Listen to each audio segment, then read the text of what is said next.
faster. Boom, going to the maximum. Going to the maximum. Going to the maximum. Welcome, everyone.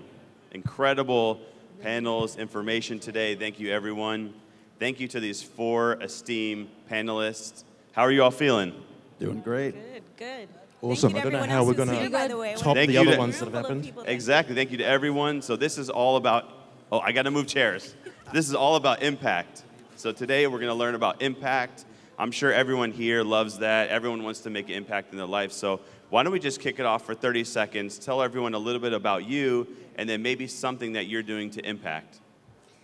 My name is Ali Alanius. I'm the founder of Unsugarcoated Media, and I love to create social impact through storytelling. So I'm an executive producer. I'm the host of a social good show called Unsugarcoated with Alia, and I work on film, documentary, and other types of media that just positively influences the world.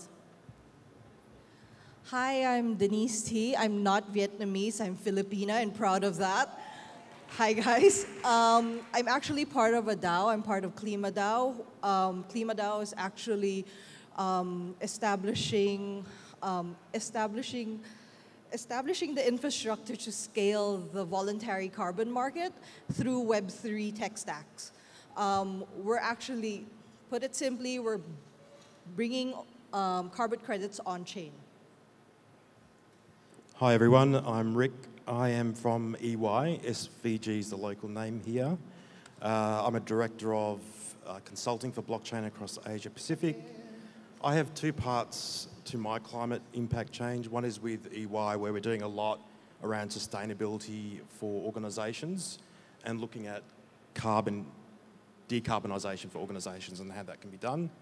And the second side is I help startups as well. So there's a startup in Australia that's looking to help Indigenous artists and get their art out from the community outwards and give them the opportunity to earn where they wouldn't do in a normal socio-economic situation.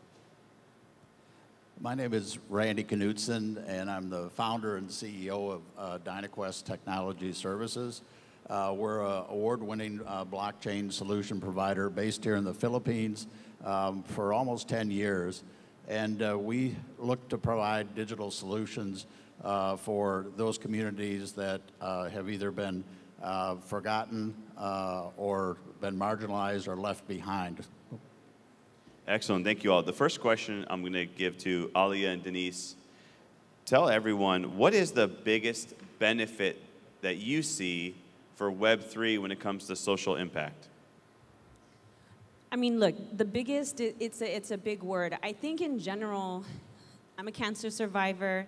An example of how I see Web3 helping people is how it can help the cancer fighter in a hospital room who can have an experience that gives them a feeling of hope, of inspiration, of fight.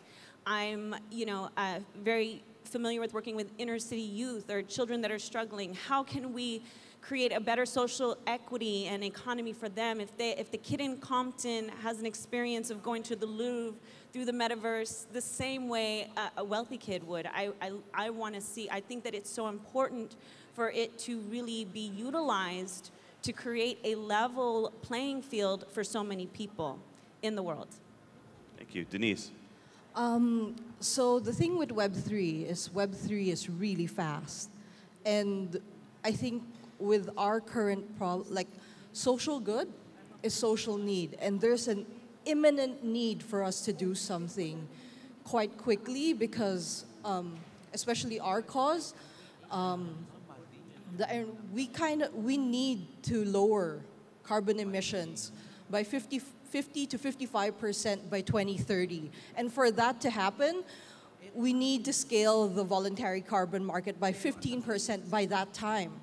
And we can't do that if we're going to be slow. So by utilizing Web3, we're not only making it transparent, because everybody has access to it, now you can see and trace everything, but we can do it fast and quick, and that's what we need. Excellent, thank you. And for Rick and Randy, can you give us one example that either you're working on or something that you're seeing where Web3 and social impact are coming together? Yeah, so One example I can think of in Melbourne, there's a precinct which is called Docklands, and the community there, they're looking to improve the economic situation for most of the small businesses in that Docklands area. So they're all coming together, all trying to work together as part of a DAO to share data so that they can have a look at the foot traffic within that area. They can look at then forecasting better, coming together as a community essentially to help with the economic situation. I have two examples, and one just kind of a small one that talks about kind of the velocity of change and adoption.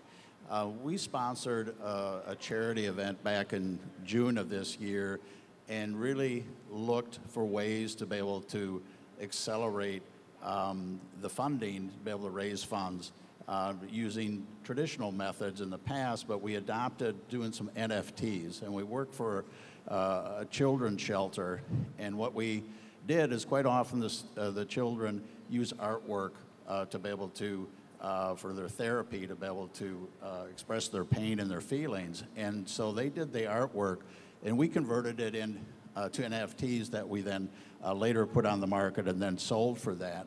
And through the use of NFTs and a little bit of the Web 3.0, we were on a very aggressive schedule. Within 30 days, using the influencers and social media around that, we raised about 600,000 pesos and bought 20 computers for the children's shelter to do that.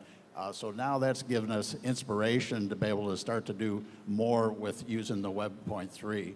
On a larger scale, another project we're very passionate about is we're working with indigenous people, 500,000 indigenous people in southern Philippines, and we're building a digital economy that's going to start with digital identity. And so that's one of our passion projects that we're working on, and we're going to continue to launch that in 2023. But digital identity is really a key part of that, and will grow and only expand in using Web 3.0 to be able to bring the digital side into the natives that have been left behind. Excellent, thank you all. So this would be for any four of you. People here in the Philippines, most of the people here are from the Philippines. They want to probably impact people all around the world. So how do you see Web3 enabling people to actually help others in different countries, maybe places they've never even been? I mean, I'm just going to start off with saying it really is upon you guys. As individuals, I think something Randy said struck me in general to passion versus purpose. When you care about social impact, you definitely have a passion for it, but passion by definition is kind of unbridled. It's barely controlling. Whereas when you're moving forward with purpose, with a plan, with clarity, and hopefully a path in a direction that will actually create change, that's really where it starts. In Web3, and I hear a lot of people refer to Wild Wild West. Well, the people who made out the most in Wild Wild West, being from California and San Francisco, I know, were the people who sold the pickaxe, the people who sold the panning so that people could pan for gold. So where is it that you see yourself in this industry, whether it is an AR, AI, all these different capabilities to really enable the world? And to your point, and then I'll shut up, 2050, we have an estimation that 1 billion people will be displaced. These technologies are very, very important to mitigate those circumstances for the benefit of all of our communities, in my opinion. Thank you. Denise, I'm wondering, when it comes to DAOs, can you let everyone know, how can DAOs bring social impact? First and foremost, DAOs are completely democratic. It doesn't matter where you're from or who you are, it's what you bring to the table. So if you're, we have a bunch of members here right now who are from the Philippines. They're sitting in the audience here. You'd be surprised how many Filipinos are actually in DAOs right now. It's because there's no barrier for entry. It's not about what educational attainment you have or how much money you actually have. It's what talents you can bring. And that kind of flattens everything. It's it democratizes everything. It's what decentralization was about in the first place. It's a very utopian ideal, yes. But, you know, it's still being tested, and it's not perfect in any way, but the idea is there and it's becoming reality. Excellent, thank you. And for Rick, for EY, I know you work with corporations, small, medium, big size companies. How do you see social impact Web3 when it comes to a corporate standpoint? It's a really good question. Most companies are realizing now that they have to show, you know, with ESG, environment, sustainability, governance, they have to show that they're doing the right thing. Transparency is very key, and this is where I think DAOs are going to play a really important part to, you mentioned the word democratize, right? These organizations need to work with communities and people. So they themselves will enter this type of space, and I'm hoping that I will see things like ethical decision making done by organizations are recorded so that everyone can see what happens, shareholders can see what happens, the staff can see what happens, and that should start to open up the governance side of things. Thank you. And Randy, being here in the Philippines, and sounds like you're doing a lot, so thank you for that. What challenges do you see, though, until more people can get on board, or even currently right now, what are the challenges with Web3 and social impact here in the Philippines? Well, I think from a project perspective, and I don't think it's unique to Web 3.0, it's really the funding of projects, especially in areas of technology. But when we get into social impact, you think you got a great idea in the terms of working with our indigenous people.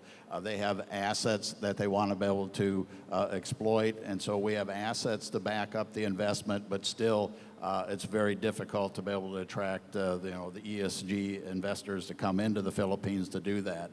And but we will get there. And one additional comment on the DAO, that's an area we're looking at as well. For the 500,000 indigenous people, there's about 35 katis, which are the tribal areas, to do that, and they're forming an economic union, and we're looking to use a DAO to democratize and be able to manage the affairs of the tribal areas as they start to gain income from the assets that are part of that. So that'll have an applicability. And just a closing comment about, in terms of being, you have to have a passion about this. You have to be persistent, and you have to be patient. So I've been in the Philippines for over 10 years, and the partner on this project is another American, but he's been here probably 50 years of his life, and he's still finally starting to realize the passion of working originally as a missionary in the project, and now is actually getting to see the technology enable the success of what he wants to do to bring the indigenous people into a more modern, inclusive society. Amazing. Plant the seed today. It'll be fruitful later on. I'd love to hear from any one of you about funding. I think that's a great call out. I'm sure a lot of people here want to give social impact, but if you don't have the money behind you, it's nearly impossible to make a big impact. So how is funding going to change? I know like DAOs, and we're talking NFTs, crypto is up and down, NFTs are up and down. So where do you see the future of funding and Web3 combining with social impact? I'm very strategic with Unsugar-Coated Media, which is a 501c3 enterprise. And I'm very specific in that because a lot of people see nonprofit and they think it's a business model that's not intended to neither make nor raise money, but that's not true. And structuring it in that way allows me to raise capital for projects and also put on my decks and on projects that we're working with people who want to create social impact. So I'm hiring the producers, the directors, the writers, the 3D artists, whatever the project may be in whatever realm, the people that we're actually hiring are people with that same mission. And so when it comes to funding, I'm able to leverage all of that along with an ROI. I mean, at the end of the day, it has to make money, it has to make sense, it has to be sustainable.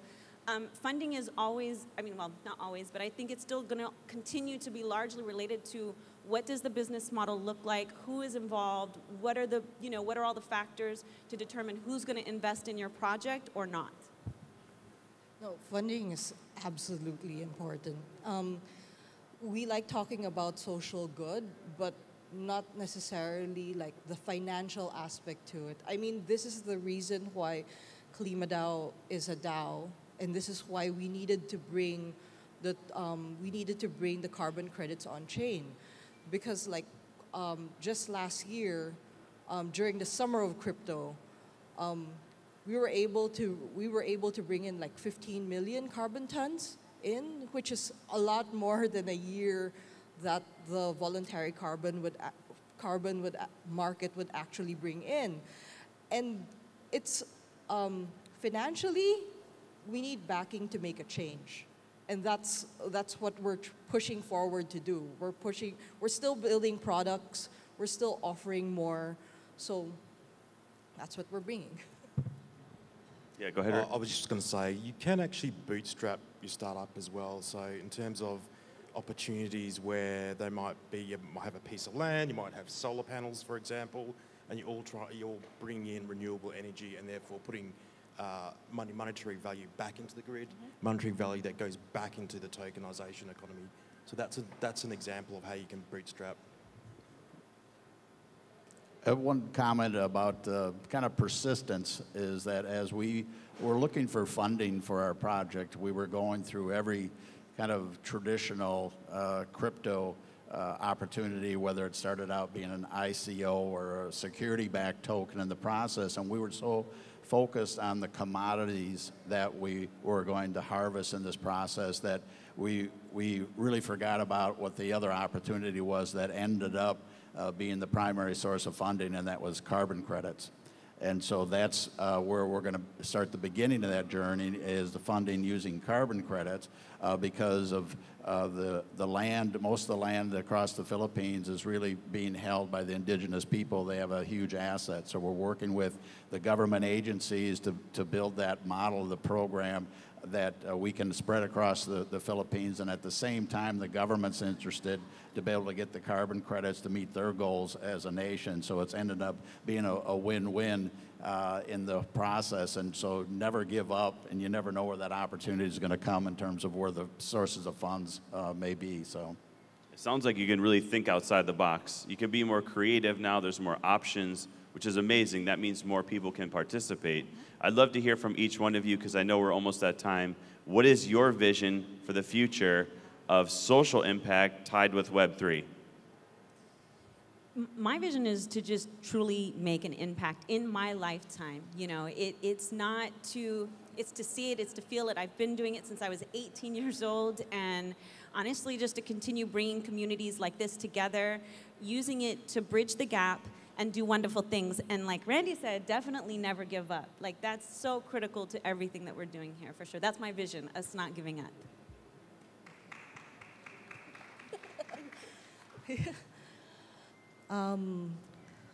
Our goal, save the world.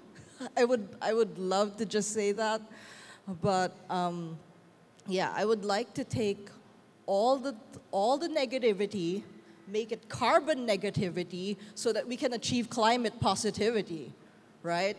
Like that would be absolutely great. That would change the world, so thank you. Rick? Yeah, I would really like to see and hold companies accountable for their social impact. They say what they're going to say, they need to do it. And so I'm really focused on seeing that those ethical transparency things that they talk about is actually something that they're doing, and it's on chain and it's there. They made a decision and the action's there as well. So that's something that I want to see. Well, I'm excited about the Web 3.0 and the future, and having, lived through the various changes from the internet and the growth. I'm not afraid about, what's going to work today may not be working tomorrow, or vice versa, because, what's going to provide utility, what's going to provide a value is going to survive. Just like on the internet, If you remember back in those days, you had sock puppets at Super Bowl commercials and all that silliness around there with the money being thrown around. But what ultimately was valuable persisted and survived, and we built, social media on top of that, and we're building, the blockchain on top of that, and Web 3.0 is to come to do that. So I'm not trying to guess what that future is going to be, but certainly use the opportunity to be able to be successful and make change where you can now today, and know that there's only going to be more and better opportunities in the future. Well, thank you so much. I think we have a resounding excitement and positivity from these four. So give it up, everybody, for Alia, Denise, Rick, and Randy. The future of change is here. Thank you, everyone.